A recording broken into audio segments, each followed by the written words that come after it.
My name's Greg Knapp. This is the Greg Knapp Experience, your 20 to 30 minute thrill ride for your commute or your workout. Inflation is at a 4-decade high, and energy prices will probably get worse.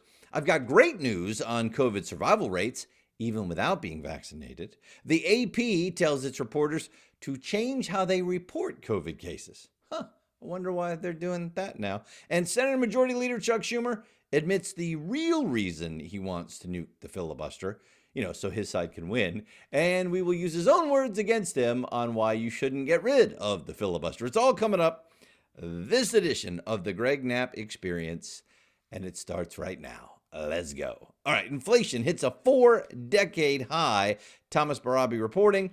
Consumer prices soaring 7%. So that means that your income and your savings are worth less and everything costs more. Highest annual increase since June of 1982 for the Consumer Price Index. Inflation has exceeded 6% for 3 months in a row. How about some of the worst ones? Food up 0.5% for the month, but 6.3% over last year. The energy index down 0.4%. Hey, that's great news for the month, but up 29% year over year. 29%. How about shelter? Up 4.4% in December, 4.1% over the last 12 months, and used vehicle prices up 37% over the last 12 months. Man, oh man, oh man. So what is the bottom line? Well, it's effectively erased all the wage gains. And the Bureau of Labor Statistics said real average hourly earnings for all U.S. employees down 2.4% in December compared to the same month a year ago. So what's going to happen now? Well, the central bank's going to raise interest rates at least 3 times this year is what they're talking about. Fed Chair Jerome Powell says inflation is a severe threat.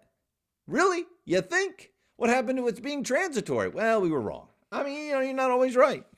Powell said he expects the inflationary pressures to continue well into next year. Oh, but don't worry. Biden pushed back on Republican criticism of his approach to inflation and the economy, calling the suggestion that he was not focused on inflation malarkey. Malarkey is what he said. So do you feel better? I mean, Joe Biden says it's malarkey that he's not doing enough to take care of inflation. I mean, he's spending and printing and giving away as much money as he can. I mean, he wants to do more, but the doggone Republicans just won't let him. It's one of the reasons they need the filibuster. You got to get that so-called Build Back Better spending and spend trillions and trillions and trillions more, because everybody knows that the best way to beat inflation, which is when there's too much money going after too few goods, is to give everybody more money. All right, before we get into why your energy prices might get worse, I'm asking you to help me to be a part of this movement. I mean, if you like the show, and I hope you do, you're listening to it, tell 3 friends to tell 3 friends.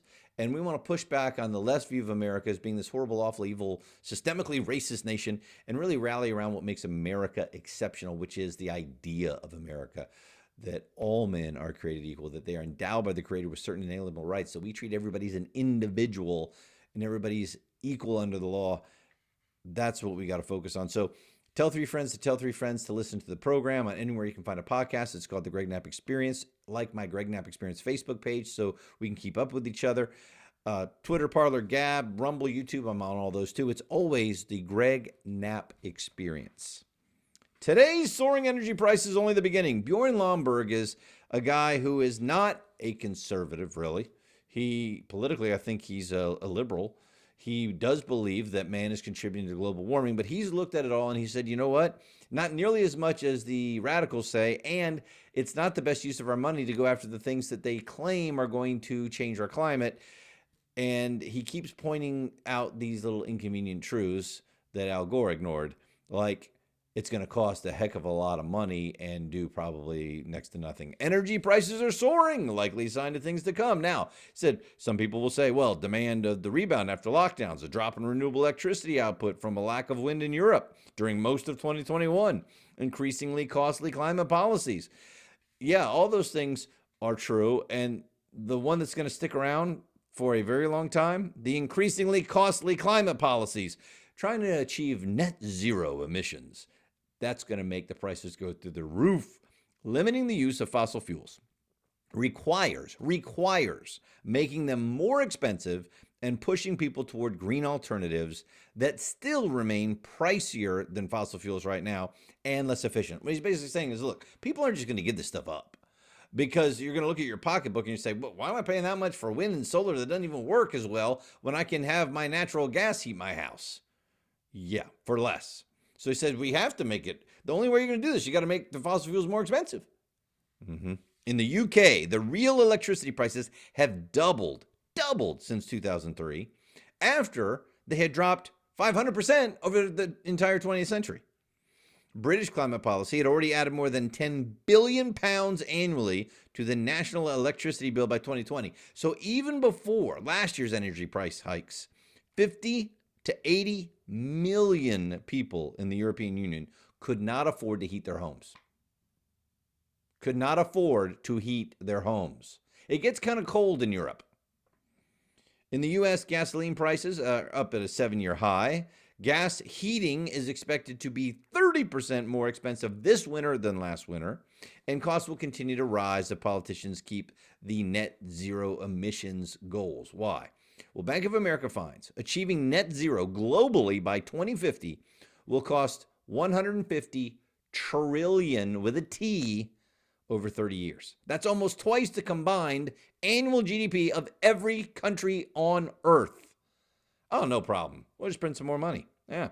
The largest database on climate scenarios shows it will be even worse. That keeping temperature rises to 2 degrees based on these models that we know don't work, a less stringent policy than the net zero by 2050 would likely cost $8.3 trillion or 3.3% of the world GDP every year. 8.3 trillion every year. And then after 2050, the costs keep escalating. By the end of the century, taxpayers will have paid about $1 quadrillion. That's 1,000 trillion. We can't even conceive how much money that is.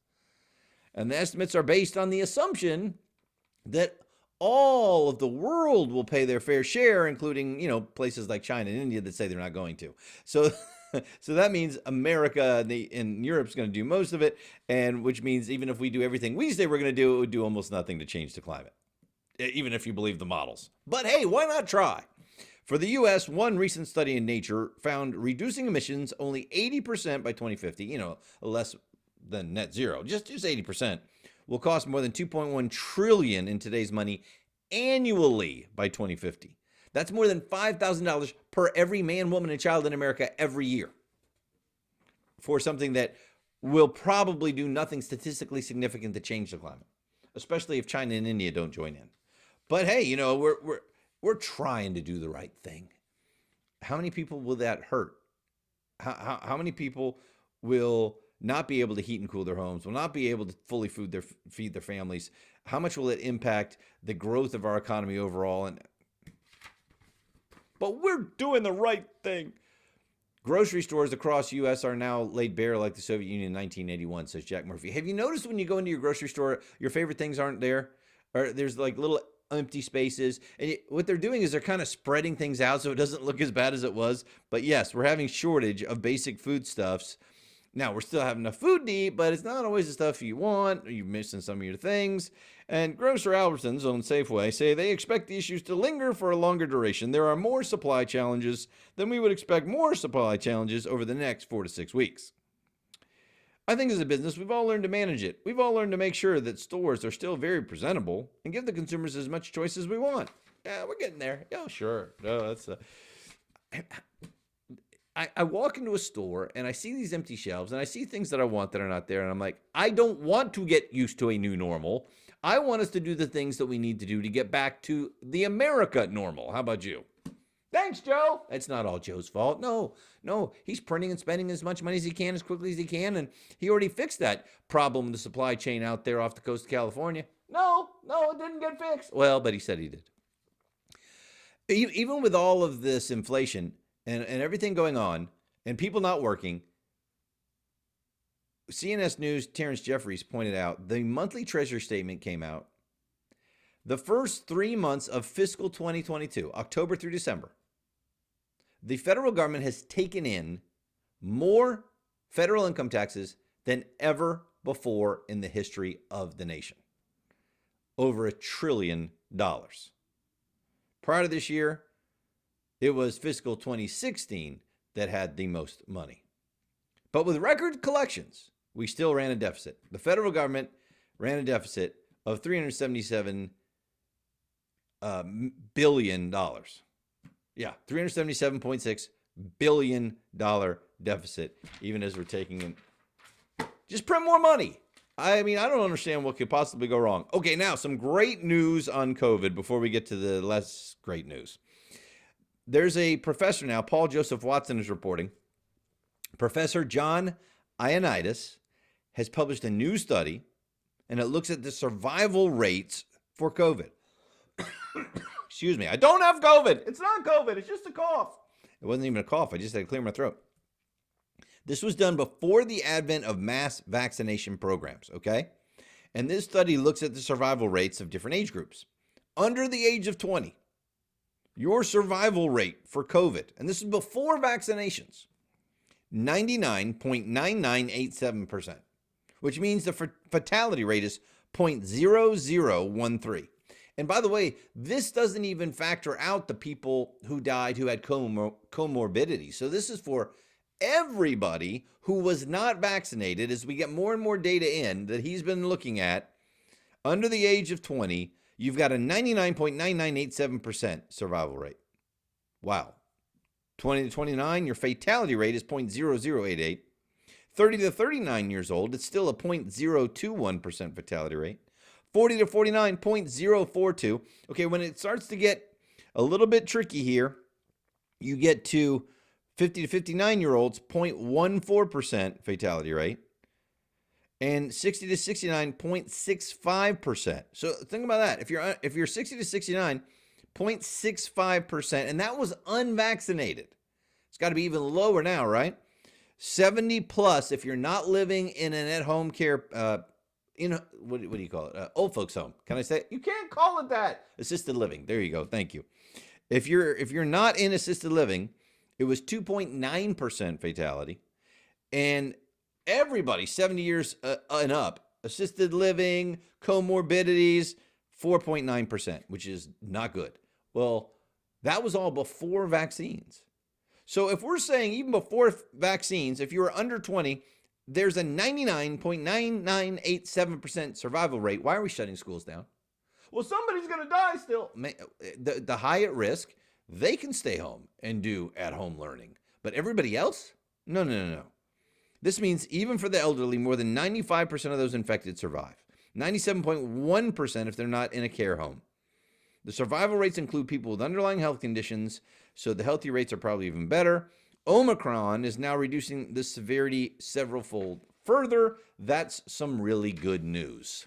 Maybe some of these governors should accept the good news, stop the lockdowns, stop the mandates. Biden should remove his mandate, but he won't. He has to act like he's doing something. Joseph Curl shows that deaths from Omicron are 91% less compared to Delta. A Kaiser Permanente Southern California study. It's not yet been peer reviewed. That doesn't stop the CDC. They put out non-peer reviewed stuff all the time. Well, I know, but I'm just trying to let you know.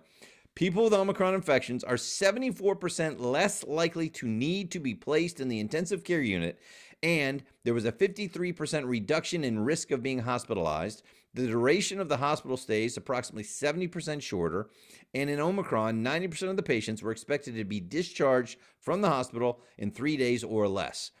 That's pretty good. And the big headline, 91% less deaths compared to Delta on the number of cases.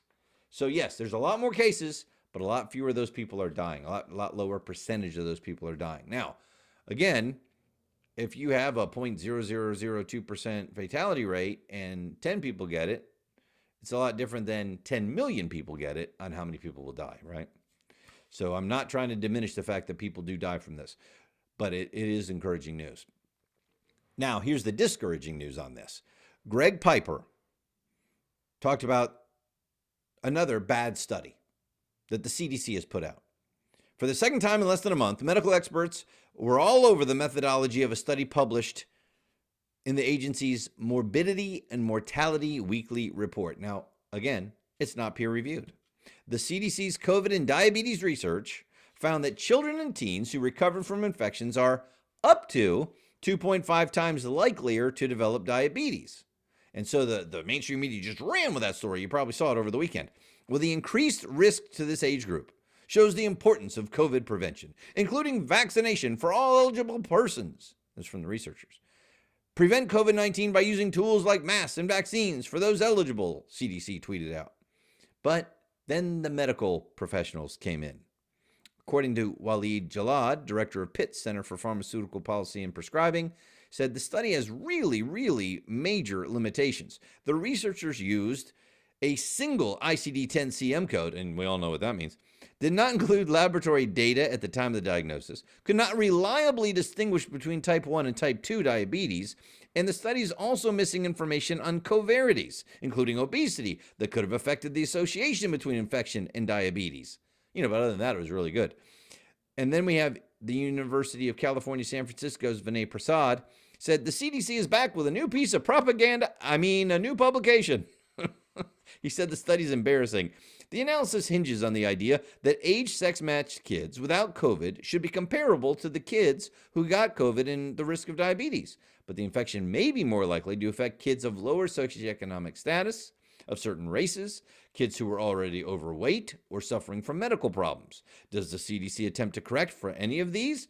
Not at all. Also not considered the true denominator of infections as determined by seroprevalence and the increased blood tests for kids who get treated for COVID. Harvard public health professor Joseph Allen warned colleagues in the media against promoting the really bad study. Its shortcomings are not the usual minor stuff. And he goes on. But hey, you can't question the CDC. You can't question Fauci. I am science. Yeah. Emails also show that scientists told Fauci the lab leak theory was possible. He called it a conspiracy anyway. There's some really good stuff in this report that I recommend you try out. But really, the essential of it is that they came into this meeting, a bunch of these different scientists, saying, there's a possibility this thing was created in the lab. One guy said, I don't see how it couldn't have been created in the lab. They leave the meeting, they're all like, oh, no, it wasn't created in the lab. And let's really go after the people who say that and call them conspiracy theorists, and people got deplatformed. And read it. It's good stuff, but it's long. We'll see how all that plays out. And the only way we know about this is from Freedom of Information Act requests, and even the emails they're releasing now are still redacted. But no. It's a science. Science never gets political. Science wouldn't try to squash one idea so that you idiots wouldn't take it and run with it and then say, I'm not going to get vaccinated or hurt scientific research going on in China because we're mad at the Chinese. We could never allow something like that. And the Supreme Court, I love how Paula Boyer puts it. The Supreme Court is doing Joe Biden's dirty work by delaying their ruling on the vaccine mandate. Because what Joe Biden wanted to get done was put out this mandate, use OSHA as its hammer, get all these companies just nervous as all get out that they're going to be in trouble, knowing that it was unconstitutional, knowing that eventually the Supreme Court was going to overturn it, but saying, who cares? By that time, all the big companies would have implemented these policies and it'll all be over. Do you remember? Not long after Biden issued his edict, Chief of Staff Ron Klain said the quiet part out loud when he retweeted MSNBC anchor Stephanie Rule's post that said, OSHA doing this vax mandate as an emergency workplace safety rule is an ultimate workaround for the federal government to require vaccinations. And what are you working around? This pesky little thing called the Constitution. Yeah. On Monday, most of the provisions of the so-called emergency temporary standards went into effect. These mandates if you have more than 100 workers. With the exception of the testing requirement for the unvaccinated employees, that's delayed until February 9. So Biden knew the nation's first ever national vaccine mandate was likely unconstitutional, but didn't care. And the Supreme Court is letting them run out the clock. See, they could have ruled that the lower court's stays on the mandate should continue, yet here we are 3 days after the rules went into effect, and the justices are still silent, leaving employers with two choices: comply with the mandate or defy OSHA, which has enormous power and can do a lot of harm to their business. Thanks, Supreme Court. And the Supreme Court, man, they've blown it. We talked about this a little bit. The liberal justices have no idea what they're talking about. Justice Stephen Breyer kept mentioning in these oral arguments that every second they wait, more people are getting COVID. And he incorrectly stated that there were 750 million new cases yesterday. There's 325 million people in America. Well, Justice Sotomayor, remember, she said a bunch of crazy stuff. Quote, Omicron is as deadly as Delta and can cause as much serious disease in the unvaccinated as Delta did. No, Omicron appears to be far more virulent, but less lethal than Delta. Then Sotomayor went on. We have over 100,000 children, which we've never had before, in serious condition, many on ventilators, in the hospital. No, the 7-day average hospitalizations for children under 17, 797. So they don't even know what they're talking about. But here's the bigger thing. It's never been done before. Never have we had a nationwide vaccine like this, and Congress hasn't even put this into place. It's simply an executive ruling. So you got the constitutional issues. Then you got the issue that the vaccines don't seem to work nearly as well, if at all, against Omicron. It shouldn't be allowed. Omicron wave prompts the media to rethink which data to report. How about this from the AP? Yes, the AP has recently told its editors and reporters to avoid emphasizing case counts in stories about the disease. That means, for example, no more stories focus solely on a particular country or state setting a one-day record for numbers of cases, because that claim has become unreliable. It was always unreliable. The AP is finally figuring out what we've been telling you since the entire thing started, that the case counts aren't correct. Number one, you can't tell how many people are asymptomatic, so we have no idea how many cases we really have. Number two, we don't even know how many people are going to the hospital with COVID or for COVID. See, you come into the hospital for some other reason, broken leg, regular surgery, they test you for COVID. Oh, hey, you got COVID. Oh, I didn't know that. Well, you don't have any symptoms, but you do have COVID. So now you're counted as a case. Now you're counted as a hospitalization for a case, even though you're not there for COVID, compared to you came in because you have COVID, right? We've known this from the beginning, but only now is the AP finally going to change the way they count it. See, Omicron wave is making a mess of the usual statistics, forcing news organizations to rethink the way they report such figures. And they say the media's already been doing it. I mean, none of this is new. Counts only reflect what is reported by health authorities. They do not include most people who test themselves at home or are infected without even knowing it. Yeah, same as was the original. Hospitalizations and death rates are considered by some to be a more reliable picture.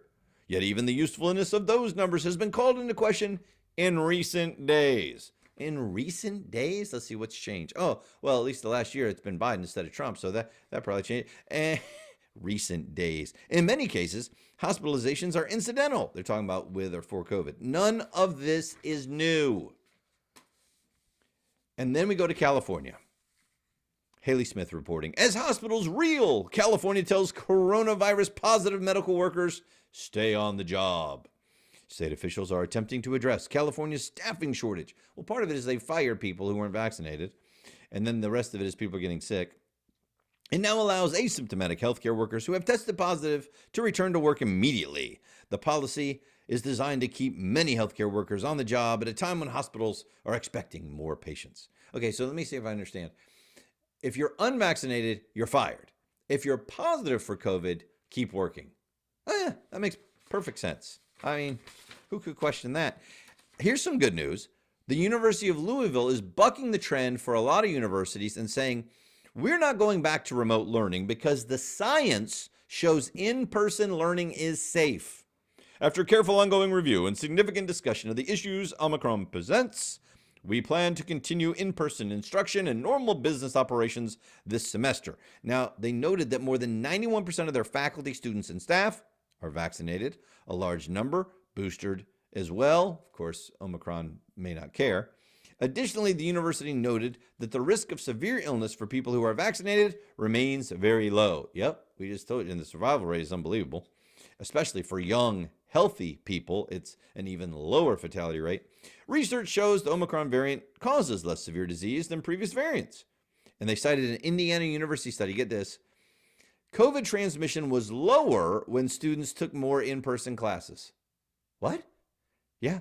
COVID transmission was lower when students took more in-person classes. I don't know the reason for that. It's a very interesting study. A shift to remote learning also impacts academic performance and mental health. And they're absolutely right. So good for Louisville, and maybe some other universities will finally follow through. And Libby Emmons says, a federal agency in D.C., the Pretrial Services Agency for the District of Columbia, has announced their intention to make a list of those who have refused vaccination on religious grounds. A list of the unvaccinated. Now, we were told, no, there won't be a vaccine database. No, that's not going to happen. A list of the unvaccinated.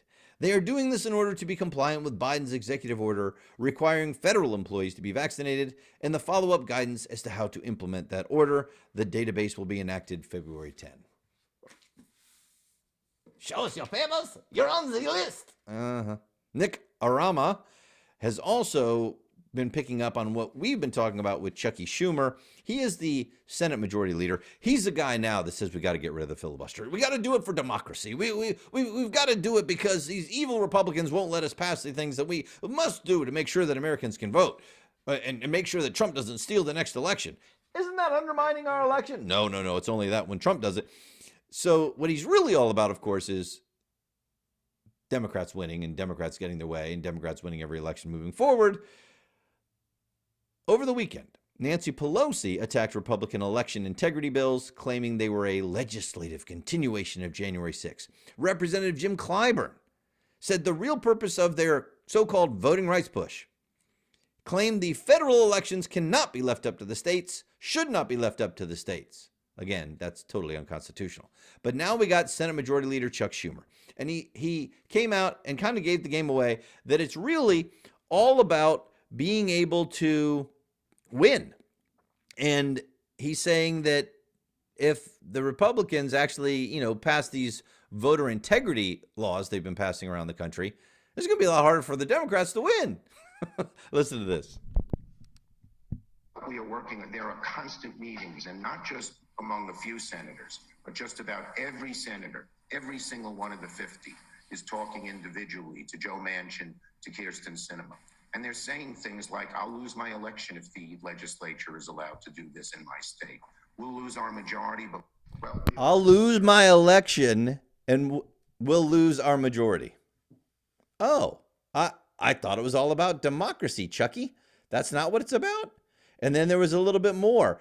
Back in May of 2005, we've got Chuck Schumer talking about how awful it would be if we got rid of the filibuster. And in March of 2005, we have that too. And Senator Tom Cotton, Arkansas Republican, did an entire speech on the Senate floor using the old Chuck Schumer's words. Here's a little sample of what Chucky used to say about the filibuster when it was the Republicans talking about getting rid of it. We are on the precipice of a crisis, a constitutional crisis. The checks and balances which have been at the core of this republic are about to be evaporated by the nuclear option. The checks and balances which say that if you get 51% of the vote, you don't get your way 100% of the time. Yeah. It is amazing. It's almost a temper tantrum. Temper tantrum. By those on the hard right. They want the judge, they want their way every single time. Every time. And they will change the rules, break the rules, misread the Constitution. Misread it. So that they will get their way. That, Madam President, is not becoming of the leadership of the Republican side of the aisle, nor is it becoming of this republic. Yeah. Not even of this republic. I love how he remembered it was a republic that time instead of a democracy. And then one more from Chucky Boy back in 2005. Bottom line is very simple. The ideologues in the Senate want to turn what the founding fathers called the cooling saucer of democracy into the rubber stamp of dictatorship. Rubber stamp? We will not let them. No! Now it's the best thing ever, right? They want, because they can't get their way on every judge, to change the rules in midstream, to wash away 200 years of history. 200 years? They want to make this country into a banana republic. If you don't get your way, you change the rules. If you don't get your way, you change the rules. Thanks, Chuck. My name's Greg Knapp. This is the Greg Knapp Experience.